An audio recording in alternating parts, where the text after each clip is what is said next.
Hailey Lemieux. On est au Henry James Café, situé à Valleyfield. Donc, pourquoi as-tu choisi cet endroit-là? Je le sais que les influenceurs Instagram, vous êtes des amatrices de café, je crois. Hein? Oui. Donc, dans le fond, moi, c'est un endroit que je viens souvent travailler, en fait. Oui, c'est inspirant, c'est vraiment magnifique. Oui, c'est un endroit zen. Le café est bon, surtout. Oui. Puis, c'est mes clients aussi, dans le fond, c'est une des business, en fait, que je gère avec mon agence. Fait que ça fait toujours plaisir de faire découvrir des petites adresses oui, comme ça. vraiment. Puis justement, tu portes les deux chapeaux, comme l'a dit l'expression, tu vois. Donc, on va jaser un peu de ta carrière d'influenceur. Oui. Je pense que vous aimez mieux, je vais même me permettre de te le demander à toi, parce que j'ai dit à d'autres durant l'émission influenceuse, parce que ça se conjugue, semble-t-il, oui. Oui, non, ça donne des petits frissons. Exactement. Et entrepreneur, mais c'est quoi le terme que vous aimez Il y a beaucoup de gens qui aiment le terme créatrice de contenu. Oui, mais moi, ça serait la même chose. Moi, ça fait 10 ans que j'écris. Moi, je suis blogueuse. Moi, quand quelqu'un me demande qu'est-ce que tu fais, je suis blogueuse. T'es blogueuse. Oui, c'est ça. Parfait. Ça serait blogueuse.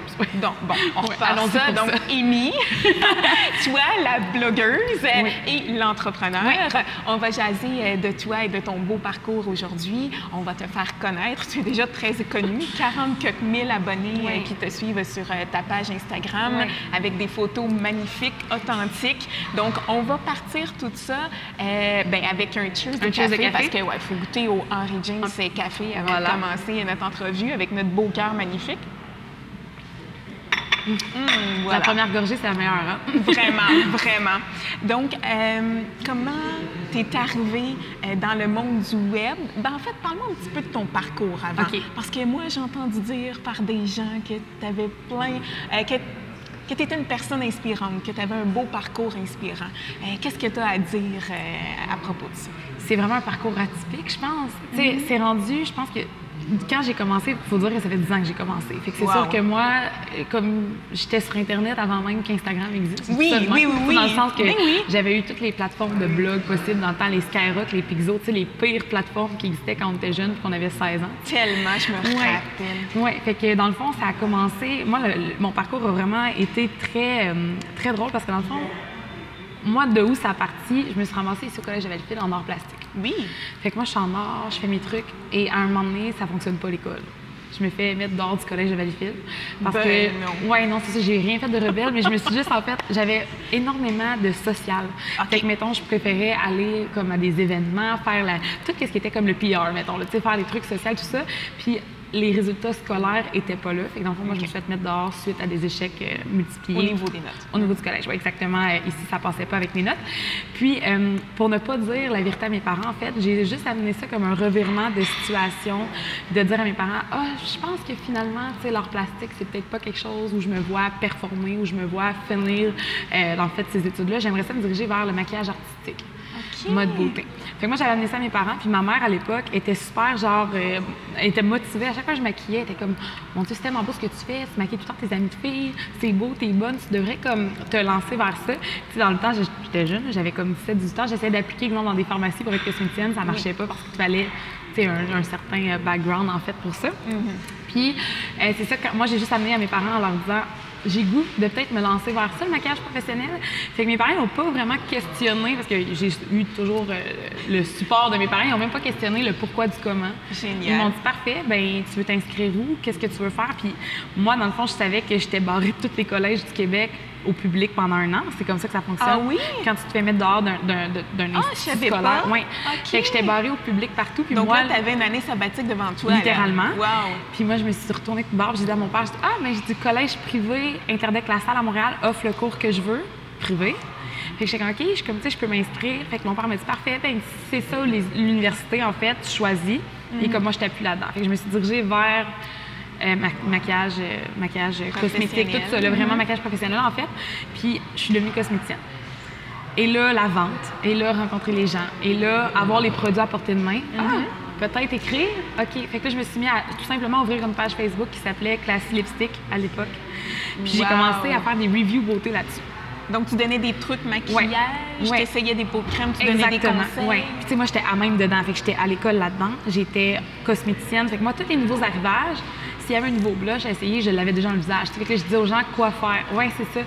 Quoi faire, comment faire, qu'est-ce qui tenait mieux comme vernis à ongles, c'était quoi la petite crème miracle, tu sais. Ça a commencé comme ça. C'était vraiment juste une page Facebook. Il y a eu 20 abonnés, 60, 100, 1000. Après ça, ça a monté, ça a monté. Puis après ça, Instagram est arrivé. Fait que moi, j'ai comme un peu mixé, tu sais, comme les deux. Les deux, t'as gardé les deux. Exactement. Puis, tu sais, in and out, je te dirais que niveau carrière, à un certain point, ça l'a juste tellement bougé parce que là, je me suis ramassée dans des compagnies à faire de la vente parce que là, les gens, ils voyaient que, mettons, en cosmétique, j'étais bonne. Mais ça a toujours resté un peu par rapport au monde de la beauté. Oui, c'est ça. Puis, dans le fond, je continuais de bloguer. Mon auditoire commençait en fait à prendre un peu plus d'ampleur. Tu sais, je veux dire, quand tu as comme 2-3 000 abonnés, c'est le fun, tu as une audience. Oui.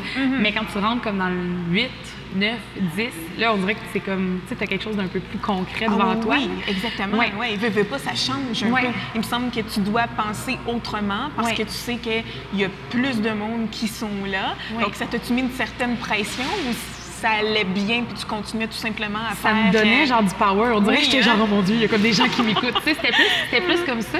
Puis moi, comment je le voyais, je me disais toujours, comme, tu sais, moi, j'ai toujours fait ça parce que j'aimais ça. Puis j'étais comme, la journée que j'aimerais plus ça, je vais juste arrêter, tu sais. Puis moi, je suis quelqu'un... Pardon l'expression, mais j'ai une grande gueule. Tu sais, moi, j'aime ça cacasser. Je parle toujours, je suis vraiment expressive. Fait que, tu sais, comme, moi, j'étais comme, il y a du monde pour m'écouter, c'est parfait. Puis quand je regardais, je me disais juste, pense tu tournes, il y a 200 personnes qui en arrière de toi, c'est du monde. Oui, à chaque fois, je me disais, tu tournerais, mettons, il y aurait comme 1000 personnes, 8000. Ça en fait des gens, tu sais. Vraiment. Fait que j'ai jamais pris ça pour acquis. J'ai toujours comme aimé comme voir l'audience grandir, tout ça. Mais c'est ça, ça a comme suivi en fait le courant de la vie. Puis là, mes emplois, ça a changé. Puis là, je me suis comme intéressée plus au marketing, je me suis intéressée à la communication. J'aimais beaucoup écrire, j'aimais beaucoup m'exprimer. Puis là, moi, je voyais que j'étais capable de faire ça pour moi, d'avoir monté mon compte Instagram, d'avoir monté les plateformes. C'est ça. Fait que je me disais, ben, tu sais, il y a sûrement quelque chose à faire avec ça. Puis j'ai commencé à offrir un peu mes services, comme mettons des petites entreprises qui avaient besoin d'aide, jusqu'à un certain point où, dans un parcours professionnel, j'avais décroché le Dream Job à Montréal, qui était social media spécialiste, qui appelle, avec, dans le fond, des features, en fait, de relations publiques et tout. Puis, je m'éterniserai pas, mais je me suis fait mettre à la porte de cet emploi-là. C'était la première fois que ça m'arrivait de ma vie de me faire congédier littéralement d'un emploi. Puis c'était, comme je te dis, j'étais partie de mon petit coin pour aller travailler à Montréal. C'était vraiment gros. C'est ça, exactement. Ouais, ça avait été une bonne claque sur la gueule. Vraiment. Puis je savais pas qu'est-ce que je ferais. Je paniquais un peu. Puis j'avais pas énormément de jeux devant moi, dans le sens, j'avais comme eu une paye, j'avais un appartement à payer, j'avais une auto, tu sais, je paniquais, puis je me suis dit, OK, là, qu'est-ce qu'on fait? Puis j'ai une amie qui m'a dit, ben, tu vas faire ce que tu fais le mieux, tu vas faire ce que tu fais pour ma business, mais pour d'autres business. Puis j'étais comme, comme, elle dit, ben, tu vas gérer des médias sociaux. Puis j'étais genre, ah ouais, hein, c'est comme, OK. Et comme tu as toujours voulu avoir une agence de com, fait que go, lance-toi. J'étais comme, OK, fait que c'est comme ça que ça a commencé, dans le fond, côté business. Il y a 4 ans, en fait. C'est suite à un congédiement que j'ai juste lancé ma business, puis ça l'a jamais arrêté, en fait, rendu là. À partir de ce moment-là, c'est parti. Puis là, on s'entend j'ai plongé. Oui, c'est ça. Puis on s'entend qu'il y avait un certain stress parce que là, comme tu le disais, tu n'avais quasiment plus rien, puis tu devais te rebâtir vite. Oui, c'est ça, exactement. Je me suis tournée de bord en genre 2 semaines. Oh, wow. Oui. Okay. Je me suis tournée de bord en 2 semaines, du parle-parle, jase dans la région, ça va vite, tu sais. Puis tout le monde cognait à ma porte, c'était juste du bouche à bouche. Fait que c'était vraiment bouche à bouche, bouche à oreille. Oui, exactement. Bouche à bouche, oui, c'est ça. Pas la tu vois, je m'en étais même pas. Genre bouche à bouche, non, c'est ça. C'était du bouche à oreille. C'est ça. C'était du bouche à oreille, en fait, que ça cognait beaucoup à ma porte. Puis à un moment donné, j'étais comme, OK, tu sais, j'ai quelque chose. Mais tu sais, au début, tu t'es lancé un peu dans le vide. Tu as un peu le sentiment d'imposteur. T'es-tu vraiment à ta place? Tu sais, comme, t'as appris sur le tas. C'est ce que j'allais te dire, parce que ce que je trouve impressionnant dans tout ce que tu as fait, puis dans ce que tu t'es rendu, puis les services que tu offres, c'est que tu as fait ça avec comme pas nécessairement les études reliées. J'ai aucune formation. Ben, c'est ça. Non, c'est ça. J'ai vraiment été de comme mon vécu, de ce que moi j'ai vu, parce que comme je dis, ça fait 10 ans que je suis dans ce milieu-là. Fait que, tu sais, des envois de presse, des campagnes de marketing d'influence. Tu as dû apprendre tout ça? Ben oui, littéralement, parce que comme, veux pas, t'es la meilleure placée pour voir qu'est-ce qui se passe puis pour comprendre comment ça fonctionne. Je veux dire, t'es le joueur de l'autre côté. Fait que ouais, j'ai appris tout le pattern, en fait, de cet environnement-là. Puis moi, quand j'ai lancé mon blog, dans le fond, le blog en ligne, Classy, quand je l'ai sorti, quelqu'un m'avait dit « C'est quoi ton plus grand rêve? » J'avais répondu avoir mon agence de com. 1 an après, je l'avais. Wow! Ouais, fait que ça a vraiment comme été, j'ai comme juste pris ma place, puis j'ai comme appris, j'ai lu, tu sais, je me suis informée, puis j'ai laissé ça très simple. Qu'est-ce que tu as appris à travers ça? Parce que tu as sûrement eu des embûches, donc tu écoutes, puis ça a eu l'air facile, là. Ça fait 4 ans, puis tout va bien. Mais qu'est-ce que tu as appris à travers ça? Les côtés peut-être qui t'ont... Tu t'es dit, ah, ouais, ça n'a pas été facile, mais j'ai réussi. Une autre fierté de plus. De déléguer. Beaucoup. Oui, c'est vrai. Parce que quand tu commences, on dirait que tu essaies de tout faire, tu veux tout faire. Puis finalement, tu te rends compte à quel point tu as des forces, puis d'autres ont des forces, puis sont capables de t'amener un peu plus que toi en seul joueur. T'sais. Fait que je dirais déléguer énormément, ça m'a beaucoup appris à travailler sur moi-même de ce côté-là, mais la débrouillardise aussi, surtout. Tu sais, comme de se retourner de bord, d'amener quelque chose alors que des fois, je me pose des questions, j'étais comme, mon Dieu, qu'est-ce que je fais? C'est vraiment comme, tu sais, j'ai lancé l'agence Émile Lemieux en disant, je vais offrir des services, tu sais, j'ai pas de formation, j'ai pas de diplôme, puis tu sais, les gens portent beaucoup d'importance souvent au bout de papier, en fait. Oui. C'est ça. Fait que des fois, on dirait que je sais pas, mais c'est vraiment de me débrouiller avec tout ça. Je pense que ça a été une belle dose d'apprentissage, surtout au départ, mais puis on continue toujours d'apprendre, puis de se tenir toujours informé aussi à travers les années. Puis malgré le fait que tu as beaucoup de travail pour ton agence, tu continues quand même à être présente sur Instagram, à poursuivre tes vlogs. Pourquoi c'est important pour toi de garder les deux? Pourquoi tu ne dis pas, bon, ben, je me concentre sur ça, mon agence va bien? C'est-tu parce que bon, tu as commencé de là, puis tu te dis, ah, je peux pas lâcher ça, ou parce que tu aimes ça? J'aime ça. Oui, j'aime ça. Tu as toujours conservé les deux, tu penses? Oui, 100%, parce que dans le fond, au départ, j'ai tout le temps fait le blog, comme je mentionnais, parce que j'aime ça. J'ai comme quelque chose, on dirait que j'ai toujours senti que j'avais comme quelque chose à raconter, quelque chose à jaser. Puis je trouve que c'est tellement une belle plateforme qui te permet d'échanger, de communiquer. T'sais, on est rendu dans un monde où tout va vite, mais je trouve que ça nous permet vraiment comme d'entretenir des relations avec des gens que tu croiserais peut-être pas, que tu rencontrerais pas nécessairement comme dans ton quotidien. Fait que ça a toujours été un gros plus. Puis aussi, ça m'a tout le temps amené de tellement belles opportunités. J'ai voyagé, j'ai fait des collaborations. Tu travailles avec des marques que t'es comme, oh mon Dieu, je suis qui, moi, la petite fille, mettons, de Saint-Zotique, à mon âge, pour travailler avec, mettons, L'Oréal. La première fois que L'Oréal m'a approché, je capotais. Puis ça, c'est dans le temps que je recevais les premiers pots de crème gratuits qu'on reçoit, comme dans le fond, les goodies de PR pour en parler, tout ça. T'es juste... capote parce qu'ils savent ton nom. C'est ça. Oui, totalement. Puis on en parlait les deux ensemble avant l'émission. Je dis, moi, ce que je trouve extraordinaire des influenceurs, même si tu ne veux pas que j'utilise le nom, c'est qu'enfin, on profite c'est la même chose.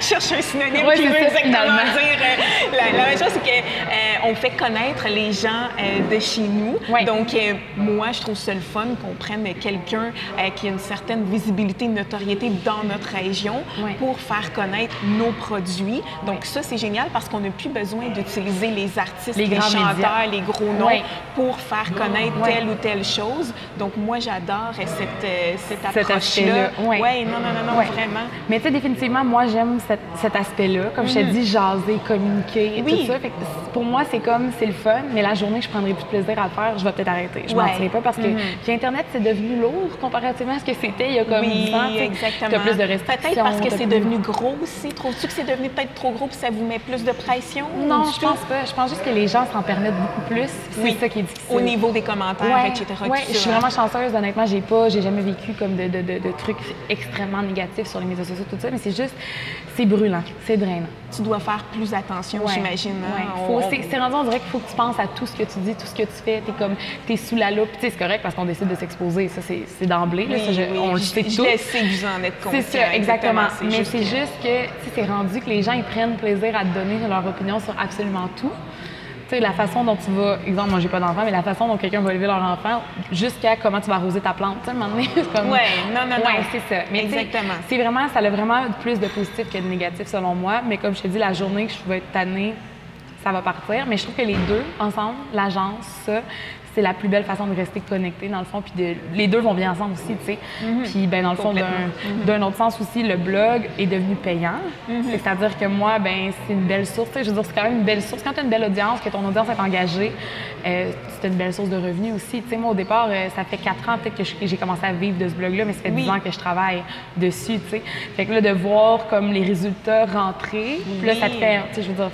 Puis quand tu dis que tu vis de ça, ils viennent d'où les sous? Les compagnies. C'est les compagnies, les gens qui embarquent avec toi, les collaborations, c'est ça. C'est pas du clic, du coup par clic, des trucs comme ça. C'est ou le nombre de personnes qui aiment, qui partagent. Je te mentirais pas, je dois avoir eu peut-être en 10 ans, j'ai peut-être eu 400 $, de coûts par clic. C'est vraiment pas ça qui est payant pour... Donc, c'est vraiment pour vous, les compagnies qui vous rapportent, ceux qui vous demandent de l'aide. Les contenus sponsors, là. Oui, exactement. C'est ça. Puis toi, qu'est-ce qu'on retrouve sur ta page Instagram? Quelqu'un qui te connaît pas, là, puis qui se dit, bon, ben, je vais aller zioter le mieux sur Instagram. C'est tellement un gros melting pot de plein de choses. Moi, j'adore, j'ai toujours beaucoup été vers tout ce qui était body positivity. Fait que, l'acceptation de soi, la confiance en soi. Moi, j'ai toujours pris ma place sur Internet avec mes cours, me mettre en maillot, en petit kit moulant. Moi, ça a toujours été surtout ça. Après ça, il y a toujours eu un peu un fond de beauté parce que c'est de ça que j'ai commencé. J'ai toujours aimé les produits, tout ça. Mais c'est énormément lifestyle. Fait que dans le fond, mis à part le body positivity, on va retrouver des bonnes adresses, des destinations. J'ai fait beaucoup de voyages de presse. Je traîne les gens dans mes petits road trips, dans mes petits getaways que je fais. Beaucoup de bouffe aussi. J'adore cuisiner. Fait que je vais partager énormément de recettes. Puis je vais partager mes kits. Fait que je vais prendre en photo, dire où j'ai trouvé tel morceau et tout. Là. Fait que c'est vraiment un gros melting pot de tout ça, mais aussi, comme on discutait tantôt, en étant ma vraie vie. Je traîne les gens dans mes soirées à jouer aux cartes avec mes meilleurs chums de filles. Les gens, ils savent littéralement tout. Je suis vraiment transparente. Fait que, moi, si j'ai pas envie d'être là, je ferai pas semblant que ça va bien. J'irai pas vers ça, mais s'il se passe quelque chose puis j'ai envie d'en parler, je m'en parle. Exactement. Vraiment... Mais c'est de ça qu'on parlait, que tu dis, moi, je vis le moment présent, puis s'il y a amené une photo, je l'amène. C'est pas stagé comme d'autres pages, puis on la gère à notre façon exactement. Mais toi, il n'y a pas nécessairement tout qui va fitter. Non. Non, moi, c'est vraiment... Des fois, je regarde ça, je suis comme, mon Dieu, que c'est chaotique. C'est vraiment juste... Moi, comme dans le fond, ce que je te disais tantôt, c'était... Tu sais, pour moi, c'est vraiment important que les gens comprennent que c'est le fun de créer une photo sur le moment, mais non pas de créer un moment pour prendre une photo. Voilà. Je trouve que c'est rendu malsain à quel point les gens se dirigent trop là-dedans de créer ce qui est beau, mais c'est pas du vrai. Moi, puis en tout cas, comme on dit, ça nous regarde pas rendu là, mais moi, c'est pas ce que j'aime. Fait que c'est vraiment juste de comme traîner les gens dans mon petit quotidien, bien simple, coloré, chaotique. Exact, exact. Ouais. Puis on parlait un petit peu du mot influenceur que certains n'aiment pas qu'on utilise. Ce serait quoi pour toi la définition de ce mot-là ou de blogueur ou de ce que tu fais? Tu sais, question d'enlever un peu les tabous, que vous l'avez facile, que vous travaillez pas fort, que c'est juste de la belle photo, que ça prend 2 minutes à faire.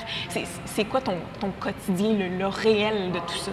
Oui, mais tu sais, de dire que c'est facile à faire et tout, c'est sûr que c'est facile de prendre une belle photo d'un latte. Tout le monde est capable de le faire. Mais c'est d'avoir bâti l'audience, puis d'avoir la connexion que tu as avec ton audience depuis tout ce temps-là. Tu sais, moi, je vais donner un exemple. Tu sais, moi, des fois, on dirait que tu te remets en question, puis tout ça, puis tu reçois des messages de gens qui te disent littéralement que, tu sais, finalement, tu as fait comme une différence un peu dans leur vie, même si t'es une nobody qui fait juste mettre des photos d'elle sur Internet, puis mettre des petites quotes inspirantes, puis te mettre en maillot une fois de temps en temps, même si t'as comme peut-être pas la shape classique qui devrait se mettre en maillot, tu sais. Fait que c'est plus que juste de prendre des lattés en photo, puis juste de mettre des belles photos avec des beaux filtres. Tu sais, ça va au-delà de ça, ça va au-delà d'entretenir vraiment une audience, ça va te faire des connexions, puis c'est vraiment de comme être assidu aussi, parce que tu sais, je mentirais pas, oui, mon téléphone est constamment dans ma main. Il faut toujours que, comme, tu sais, c'est vraiment d'être toujours un peu là. Fait que, tu t'es pas la seule, je te rassure, aujourd'hui. C'est ça, exactement. C'est comme ça pour tout le monde. Il y en a qui ont, tu sais, je veux dire, le téléphone, c'est très présent dans nos vies et tout, mais tu sais, c'est de toujours être là à partager un peu plus que quelqu'un qui s'en foutrait, disons. C'est comme, je suis toujours en train d'être un peu plus sur mon sel, en train de partager des moments puis mes vraies de vie. Tu sais, c'est de s'ouvrir aussi. C'est pas tout le monde qui est à l'aise avec ça non plus, de s'ouvrir vers les gens alors que... Oui. Mais il y en a qui ne comprennent pas vraiment comme le pourquoi du comment, mais je sais pas. C'est comme je te dis, quand tu aimes cacasser, tu as une audience, c'est de remplir ça. Mais tu sais, les tâches, on pourra en parler. Il y en a énormément de choses qu'on peut faire, là, mais... Ben oui, vas-y. Parle-moi un peu, toi, de tout ce que tu es capable de faire, parce qu'on s'entend qu'au niveau de ton agence, tu es capable de faire plein de choses. Puis au niveau aussi du côté blogueuse. Donc, ça te demande du gros travail par semaine. Là. Ça ressemble à quoi, tout ce que tu as à faire? Tu sais, c'est sûr que, mettons, comme je te dis, moi, mon Instagram, ça suit le rythme de ma vie. Tu sais, comme, mis à part, quand c'est pas pour des campagnes sponsor, tu sais, souvent, on va retrouver du contenu comme classique hebdomadaire. Tu sais, mettons, ma bouffe, mes trucs comme ça. Mais quand c'est pour des campagnes, dans le fond, sponsorisées, c'est sûr que là, on a vraiment des contrats avec des livrables, puis vraiment des directives à suivre. Fait qu'exemple, que je vais avoir signé un contrat avec une marque telle quelle, je vais avoir, exemple, tant de photos, tant de stories à remettre, fait qu'il faut que je fasse la création. Voilà. Oui, puis dépendamment aussi des angles que les compagnies vont vouloir. Tu sais, des fois, exemple, vont vouloir que ça soit très professionnel avec, exemple, des photos de très bonne qualité. Comme d'autres fois, ça va être moi qui va juste jaser dans un story dans ma cuisine avec mon cellulaire. Tu sais, c'est vraiment... C'est ça. Fait que c'est juste de voir un peu les échéanciers, les livrables, tout ça, puis les campagnes aussi, puis de s'assurer que tu me remettes tout au bon temps. Tu sais, c'est quand même quelque chose. Il y a aussi tout ce qui est paperasse au niveau de ça. Fait que les signatures de contrat, tu sais, il faut que tu fasses ta comptabilité, toute la gestion des factures, tout ça, t'assurer que tu es payé en bonne et due forme aussi, dans les bons timings. Fait que ça, c'est comme une partie. Puis il y a tout aussi la partie négociation parce que c'est difficile aussi de trouver ton prix un peu des fois sur Internet. Tu sais, comme il y a, ouais, mais telle personne qui a 10 fois 1000 d'abonnés plus que toi va me charger moins cher. Ouais, mais c'est pas mon problème. Fait que c'est vraiment, c'est de s'astiner, c'est de négocier, puis de trouver ta valeur un peu, puis de te tenir pour ça. Voilà. Puis au niveau du rendement pour les entreprises, trouves-tu que c'est important aujourd'hui qu'on soit tous présents sur les réseaux sociaux? Je parle au niveau d'entrepreneur, pas au niveau personnel, là, mais l'impact est là. Il faut être là, on est rendu là. C'est tellement un outil facile, accessible. Je me dis, au pire, si tu sais pas comment t'en servir, il y a des gens comme moi qui vont t'aider. C'est tellement simple, c'est tellement facile. Puis c'est une belle ouverture, en fait, sur les gens peut-être qui te connaissent pas non plus. Tu sais, comme quelqu'un va tomber sur les réseaux sociaux, ça va commencer à se jaser un peu. Après ça, tu sais, comme l'exemple, le café, quand il est arrivé ici, on a vu les images, je pense, comme mon Dieu, il y a un café qui a l'air de ça à Valleyfield. C'est comme personne ne savait. C'est ça, exactement. Mais après ça, juste le bouche à oreille, en fait, là, c'était rendu qu'il y avait des photos partout. Il y avait des photos délatées avec la banquette. Tu comprends? C'était toujours... Puis après ça, ben, c'est devenu un des cafés les plus forts du coin. Fait que c'est vraiment... C'est de vraiment toujours être présent, c'est important. C'est de jamais arrêter. Parce que quand tu commences, puis tu le fais bien, faut pas que tu arrêtes. Il faut toujours que tu gardes un certain barème, en fait, de comme... Tu sais, tu publies, il faut que tu sois actif, il faut que tu sois là, puis il faut jamais que tu baisses la qualité de ton contenu non plus. Oui. Puis c'est là qu'on voit l'impact, les influenceurs que vous pouvez avoir, parce que tu me disais, des fois, on les fait venir dans les cafés pour montrer aux gens qui sont là. Donc, vous allez les chercher, vous les amenez. Donc, le rendement est là. Oui, littéralement. Moi, j'ai des clients... j'ai des clients, en fait, qui prennent mes services de relations publiques pour justement faire le pont entre leurs produits ou services et, dans le fond, l'influenceur pour atteindre des communautés.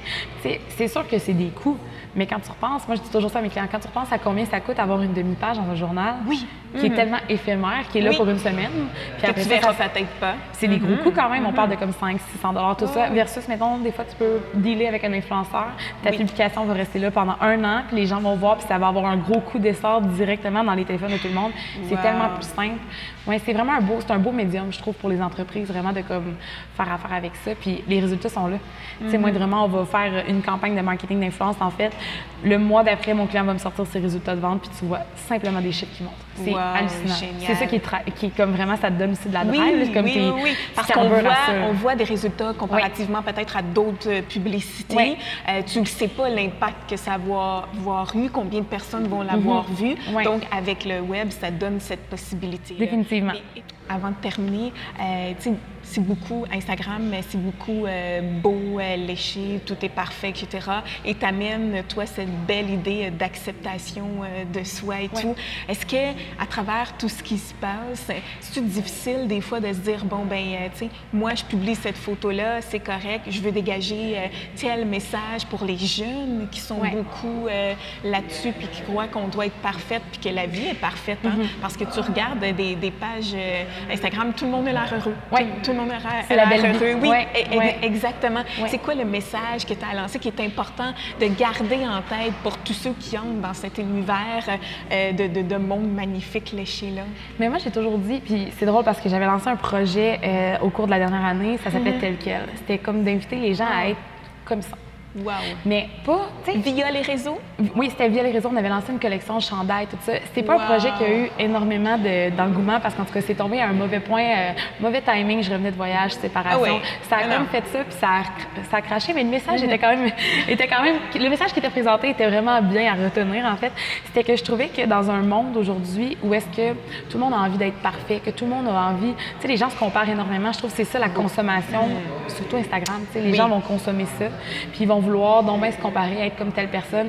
Tu sais, ça n'a pas de sens, mettons, je vais te donner un exemple, ça n'a pas de sens, exemple, qu'une jeune fille de 18 ans pense qu'il faut qu'elle ait un sac à main griffé à 2000 $ pour être heureuse, alors qu'elle n'a peut-être même pas ça dans son compte en banque, qu'elle va peut-être manger de la soupe à la glace pendant 4 mois. Tu sais, ça fait pas de sens, moi, dans ma tête, mais c'est de la comparaison, tu sais. Fait que moi, j'amenais les gens à comme arrêter de se comparer, à juste aller vers ce qui les rend heureux, ce qui les rend fiers d'être eux, tu sais, puis de miser là-dessus. Puis le message que j'essayais et que j'essaye encore toujours un peu de propager, c'est qu'à un moment donné dans la vie, you do you. Tu sais, comme tu fais tes choses. Tu devrais juste être toi-même. Puis si être toi-même, c'est être passionnée, curieuse, tant mieux. Si toi, c'est être geek, c'est être nerd, calé dans tes petites affaires, dans les trucs qui t'intéressent, parfait. Toi, tu traites beauté. OK, tu veux te faire des injections, on va dire. Ça te regarde? Je suis qui, moi, pour comme juste juger ça, tu sais? Fait que c'est vraiment, il y en a comme... Moi, c'était ce message-là que ça s'arrêtait pas juste au physique, c'était même plus loin que ça, tu sais. De juste comme faire ce qu'on aime, arrêter de penser à ce que les gens vont dire, de vraiment faire ce qui te plaît, puis d'aller vers ça. Je pense que c'est comme l'essentiel, puis c'est comme ce message-là. Trouves-tu que ça s'en va un peu plus vers ça? Oui, hein, ça s'en va un peu plus vers ça, l'authenticité. Oui, je pense que les gens, surtout après le confinement, j'ai l'impression que les gens ils étaient tannés de voir du niché, de voir du... Tu sais, puis à un moment donné, veux pas, t'es tanné de consommer ça, de consommer ce contenu-là qui est comme tellement dosé, tellement beau, tellement bien. Tu sais, tu veux voir comment ça se passe vraiment quand, tu sais, dans la vie des gens. Tu veux avoir un feedback vraiment de quelqu'un qui va dire hey, moi aussi, ça m'arrive d'avoir des mauvaises journées, tu sais, puis c'est vraiment correct. Tu sais. Fait que je pense que oui, il y a comme un vent de changement là-dessus. Puis je trouve que plus qu'on en voit, plus c'est rafraîchissant. On dirait que je trouve que ça donne un petit quelque chose, tu sais, qui change. Mais ça fait du bien, c'est ça. Mais c'est juste, ça se ramène aussi à suivre les gens qu'on veut suivre. Oui, totalement. Parce que tu peux pas te plaindre non plus que tu consommes juste du beige, puis juste, c'est correct d'aimer le beige, puis ça. Mais tu peux pas te plaindre non plus parce que dis-toi que c'est toi qui as le contrôle de choix. Totalement. Fait que moi, je dis toujours aux gens, tu sais, à un moment donné, si ça vous rend malheureux, Instagram, c'est pas censé, t'es censé prendre le meilleur de ça pour t'en inspirer. Puis c'est censé être ça ou échanger avec des gens, tu sais. Fait que moi, je regarde tout le temps, puis s'il y a des choses que, à un moment donné, je connecte moins, je fais le ménage. Je passe à autre chose. Oui, littéralement. Moi, j'enlève des trucs souvent. Je suis comme, OK, comme... C'est ce qu'on devrait tous faire, soit dit en passant. Non, c'est ça, je trouve que c'est sain, de comme juste procéder un petit ménage un peu pour se garder à jour dans ce qui nous rend inspirés, puis tout ça à travers ça. Là. Puis, en terminant, ma belle Élie, qu'est-ce qu'on peut te souhaiter pour les prochaines années, les années à venir? Bien, du succès encore avec l'entreprise, ça, c'est sûr. Puis je sais pas, que les gens me trouvent toujours intéressante à jaser. Oui. Je sais pas, moi, non. Mais j'aime ça. Fait que si je peux me souhaiter encore d'inspirer les gens. Oui, bien ça, c'est un beau compliment. Oui, vraiment. Si je peux garder ma place encore pendant quelques années puis en sortir des beaux projets de ça, je vais être gagnante au bout de la ligne. Bien, je te le souhaite, Élie. Merci. C'est gentil. Ça a bien été. Vraiment. Good. Ça a coulé.